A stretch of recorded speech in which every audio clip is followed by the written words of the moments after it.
चर्चा के लिए कई खास मेहमान हमारे साथ जुड़ेंगे, उनका परिचय आपसे करवाऊं। भारतीय जनता पार्टी से अनिल गोयल हमारे साथ जुड़ रहे हैं, समाजवादी पार्टी से पूजा मिश्रा हैं, राजनीतिक विश्लेषक सुधीर चौहान हमारे साथ जुड़ रहे हैं और पॉलिटिकल एनालिस्ट निरंजन पोद्दार भी हमारे साथ हैं। निरंजन पोद्दार के पास चलता हूं और इससे पहले गठबंधन की सरकार चलाने का मौका खास नरेंद्र मोदी के सामने आया नहीं, चाहे गुजरात हो चाहे केंद्र हो। निरंजन जी, इस बार थोड़ा अलग तो होने वाला है। सरकार तो बन जाएगी, प्रधानमंत्री भी बन जाएंगे, लेकिन इतना आसान नहीं होगा सब कुछ। देखिए विशाल जी, निश्चित रूप से आपको एक चीज समझनी चाहिए कि सबसे पहले तो आप इस चीज को बहुत मेरे हिसाब से लाइटली ले रहे हैं और जिस तरीके से कुछ लोग इस तरीके से जश्न मना रहे हैं। पहली बार मैं भारत के अंदर ऐसा चुनाव देख रहा हूं जिसके अंदर ईवीएम की इज्जत बच गई और जो हारने वाला है वो भी जश्न मना रहा है और जो जीतने वाला है वो अच्छा, भी ये तो विन विन सिचुएशन सबके लिए हो गई, सारे खुश हैं। हाँ, ये वास्तविकता यही है कि ना तुम जीते ना हम हारे, तुम्हारी भी जय जय हमारी भी जय जय।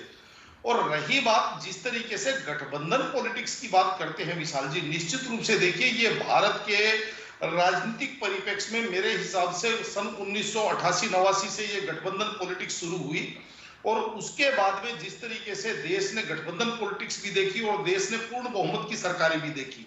अब इसको अपना अपना परिप्रेक्ष्य है देखने का। मेरा यह मानना है कि देश के लिए जब कड़े और बड़े फैसले लिए जाते हैं तो उस समय शायद इन चीजों का आदमी को इन चीजों का महत्व समझ में आता है। क्यों ये बात इसलिए कह रहा हूं कि आप जिस तरीके से, और इसके अंदर सबसे बड़ी बात क्या है, मैं बार बार विशाल जी एक ही बात कह रहा हूं, किसी को मेरी बात प्रिय लगे अप्रिय लगे, लेकिन वही नीतीश कुमार जी जो नरेंद्र मोदी जी के या वही चंद्रबाबू नायडू जो मोदी जी के साथ मिलकर के जनता से जनादेश मांग करके आते हैं, अगर वो जनादेश के बाद में यानी प्री पोल अलायंस को छोड़ करके अब वो हमारे साथ मिल जाए केवल इसलिए ताकि हमें सत्ता मिल जाए, वो तो सत्ता लोलुपता नहीं है, वो खरीद फरोख्त नहीं है, वो सौदेबाजी नहीं है। लेकिन अगर वैसा ही एक्ट अगर दूसरी पार्टी करे तो वो चीज जो है लोकतंत्र के लिए बड़ी घातक है। लोकतांत्रिक व्यवस्थाओं की जो है हंसी उड़ाना है, लोकतंत्र की हत्या है। नहीं, तो पर ये कहने की जरूरत क्यों पड़ रही है? क्योंकि ऐसा लग रहा है कहीं ना कहीं मन में ये डाउट है ना कि चंद्रबाबू नायडू और नीतीश जा सकते हैं, तभी तो ये प्रश्न आ रहा है, वरना ये प्रश्न आता ही। निरंजन जी का सब तो बहुत देर से इंतजार करें। निरंजन जी, जो बात मुन्ना खान ने कही कि भाई एक अकेला सब पर भारी, ये बात ठीक नहीं बैठी, इस बार गलत हो गया सब कुछ। ये अकेला नहीं है, अब साथ लेना ही पड़ेगा सबको।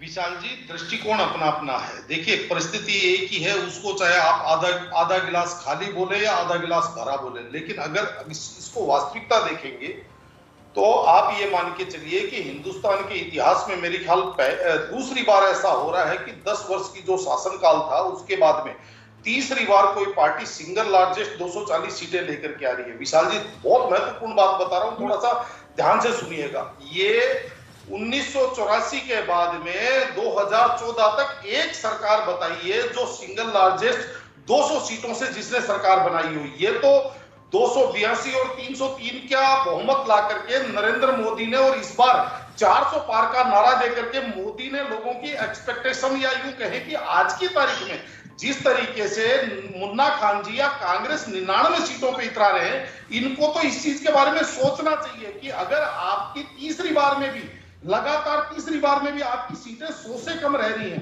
327 सीटों पे आप चुनाव लड़ते हैं, 100 से नीचे रह जाते हैं और फिर आप कहते हैं जनता का जनादेश। और जनता के जनादेश की बात कर रहे हैं विशाल जी, तो आपको ये चीज समझना पड़ेगा कि मध्य प्रदेश में जो 29 की 29 सीटें दी हैं वो भी देश की जनता है। जो गुजरात में 26 में से 25 सीटें दी हैं नहीं, वो भी आप जो कह रहे हैं आपकी बात बिल्कुल ठीक है, मैं मना नहीं कर रहा। समय इतना इजाजत दे रहा है। बहुत बहुत शुक्रिया सभी खास मेहमानों का चर्चा में शामिल होने के लिए।